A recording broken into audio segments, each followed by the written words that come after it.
안녕하세요. 오늘은 2024년도 6월 25일 화요일입니다. 욥기 9장 말씀 함께 나누겠습니다. 우리 민족의 큰 아픔이죠. 절대로 잊을 수 없었던 그 고통과 아픔의 날이 바로 오늘 6월 25일이네요. 앞으로 우리 역사 가운데 다시는 그런 일이 없기를 소망하면서 욥기 9장 말씀을 함께 나눕니다. 욥이 대답하여 이르되 진실로 내가 이 일이 그런 줄을 알거니와 인생이 어찌 하나님 앞에서 의로우랴. 사람이 하나님께 변론하기를 좋아할지라도 천마디에 한마디도 대답하지 못하리라. 그는 마음이 지혜로우고 힘이 강하시니 그를 거슬러 스스로 완악하게 행하고도 형통할 자가 누구이랴. 그가 진노하심으로 산을 무너뜨리시며 옮기실지라도 산이 깨닫지 못하며 그가 땅을 그 자리에서 움직이시니 그 기둥들이 흔들리도다. 그가 해를 명령하여 뜨지 못하게 하시며 별들을 가두시도다. 그가 홀로 하늘을 펴시며 바다 물결을 밟으시며 북두성과 삼성과 묘성과 남방의 밀실을 만드셨으며 측량할 수 없는 큰 일을 셀 수 없는 기이한 일을 행하시느니라. 그가 내 앞으로 지나시나 내가 보지 못하며 그가 내 앞에서 움직이시나 내가 깨닫지 못하느니라. 하나님이 빼앗으시면 누가 막을 수 있으며 무엇을 하시나이까 하고 누가 물을 수 있으랴. 하나님이 진노를 돌이키지 아니하시나니 라합을 돕는 자들이 그 밑에 굴복하겠거든. 하물며 내가 감히 대답하겠으며 그 앞에서 무슨 말을 택하랴. 가령 내가 의로울지라도 대답하지 못하겠고 나를 심판하실 그에게 간구할 뿐이며 가령 내가 그를 부름으로 그가 내게 응답하셨을지라도 내 음성을 들으셨다고는 내가 믿지 아니하리라.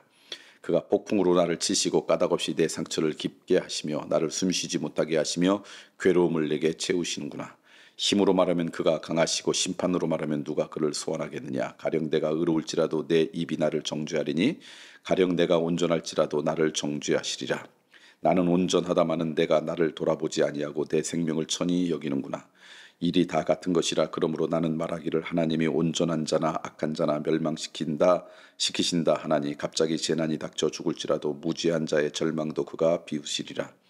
세상이 악인의 손에 넘어갔고 재판관의 얼굴도 가려졌나니 그렇게 되게 한 이가 그가 아니시면 누구랴. 나의 날이 경주자보다 빨리 사라져버리니 복을 볼 수 없구나. 그 지나갈 것이 빠른 배 같고 먹이에 날아다니는 독수리와도 같구나. 가령 내가 말하기를 내 불평을 잊고 얼굴빛을 고쳐 즐거운 모양을 하자 할지라도 내 모든 고통을 두려워하오니 주께서 나를 죄 없다고 여기지 않으실 줄 아나이다. 내가 정죄하심을 당할진대 어찌 헛되이 수고하리까. 내가 눈 녹은 물로 몸을 씻고 잿물로 손을 깨끗하게 할지라도 주께서 나를 개천에 빠지게 하시리니 내 옷이라도 나를 싫어하리이다.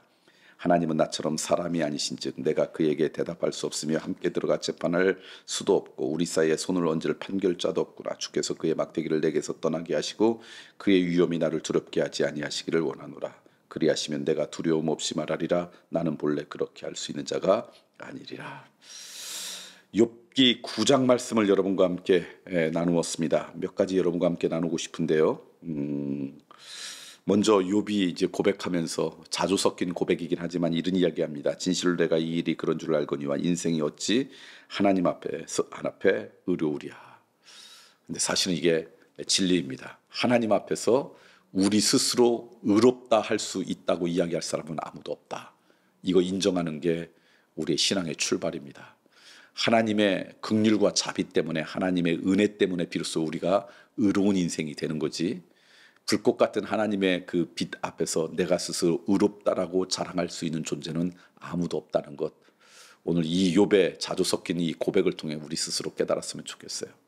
하나님의 은혜 아니면 우리는 단 한순간도 거룩한 인생으로 의로운 인생으로 살 수 없기에 하나님의 선하신 돌보심을 갈망할 수밖에 없는 존재라고 하는 것, 그게 우리라고 하는 것, 그 겸손한 믿음의 고백이 우리 가운데 있길 소망합니다. 두 번째는 하나님이 어떤 분이신지, 하나님의 어떤 분이신지를 여러 가지로 쭉 이야기를 하십니다. 그래서 하나님은 강하신 분이고 특별히 뭐라고 하냐면 측량할 수 없는 큰 일을 셀 수 없는 기이한 일을 행하시는 분이 우리 하나님이시다. 그러면서 그렇게 하시는 일을 오늘 말씀 보니까 쭉 이야기를 하고 있어요. 하나님은 어떤 분이신가? 그냥 한마디로 하면 내가 측량할 수 없는 그 일, 내가 계산할 수 없는 그 일, 내가 판단할 수 있는 그 일을 하시는 분, 그것이 하나님이시다. 이거 인정하는 것도 이것도 우리의 믿음의 시작이고 출발입니다. 종종 우리는 그렇게 생각합니다. 내가 이해할 수가 없기 때문에 하나님이 틀렸다. 이게 우리 시대의 문화이죠.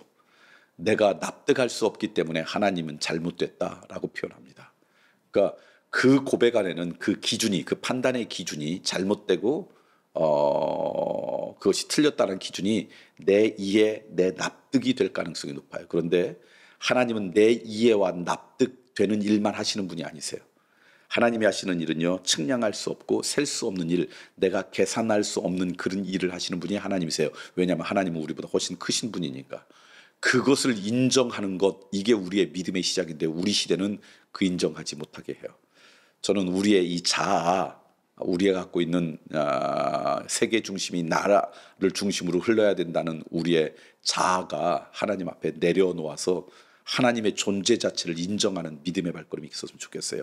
그분은 셀 수 없고 계산할 수 없고 내가 납득할 수 없는 일을 하시는 분, 그분이 하나님이십니다. 그래서 내가 이해되지 못하고 납득한 일을 바라볼 때마다 그곳에 담길 하나님의 그 크신 뜻이 무엇인가를 묻는 인생 되었으면 좋겠다. 그게 두 번째 여러분과 함께 나누고 싶은 말입니다. 그 다음에 마지막으로 여러분과 함께 나누고 싶은 이 욥의 고백 가운데 나누고 싶은 말씀, 그 말씀 가운데 하나는 뭐냐면, 가령 내가 의로울지라도 내 입이 나를 정죄하리니 가령 내가 온전할지라도 나를 정죄하시리라. 나는 온전하마는 내가 나를 돌아보지 아니하고 내 생명을 천히 여기는구나. 무슨 얘기냐면, 내가 온전한지 온전하지 않은지, 내가 의로운지 의로우지 않은지는 내가 판단하는 것이 아니라 하나님이 판단하셔야 된다는 거예요. 그 주권이 하나님 앞에 있다는 거예요. 그게 이제 오늘 욥기 9장에 가장 많이 나오는 거예요. 우리의 주권이 하나님께 있습니다. 내가 괜찮은 사람이야 내가 스스로 판단해야 되는 게 아니라 하나님께서 판단하실 때 괜찮으면 괜찮은 거예요. 내가 선한 사람이야 내 생각이 아니라 하나님께서 보시기에 선할 때 오늘 우리가 선한 것이죠. 그 판단의 주체와 주권이 하나님께 있다는 걸 인정하는 것, 이게 또 다른 믿음의 시작이다 라고 하는 것, 오늘 말씀을 통해 깨닫습니다. 오늘 욥기 9장을 통해서 우리의 믿음의 시작, 우리의 믿음의 출발에 정말 중요한 것이 무엇인지를 몇 가지 나눴습니다. 하나는 하나님의 앞에서 우리 스스로 의롭다고 여길 사람은 단 한 사람도 없다. 하나님의 은혜 아니면, 하나님의 국률과 자비 아니면 우리는 온전할 수 없는 인생이 우리라는 걸 인정하는 것이 우리의 신앙의 시작이고요. 하나님은 측량할 수 없고 셀 수 없고 우리의 계시함과 납득을 뛰어넘는 분이라는 것 인정할 때 오늘 우리의 믿음이 시작되고요. 그리고 판단의 근거, 판단의 주체가 하나님이셔야 된다. 나는 온전해요. 나는 의로워요. 나는 괜찮아요. 내가 나를 볼 때 괜찮은 것이 아니라 하나님이 나를 보실 때 괜찮을 때 괜찮은 거다. 그 주권과 주체가 하나님 거로 나아가는 것, 그게 우리의 믿음의 시작이다라고 하는 거 기억하고 그런 믿음의 고백이 우리 가운데 있으면 좋겠네요.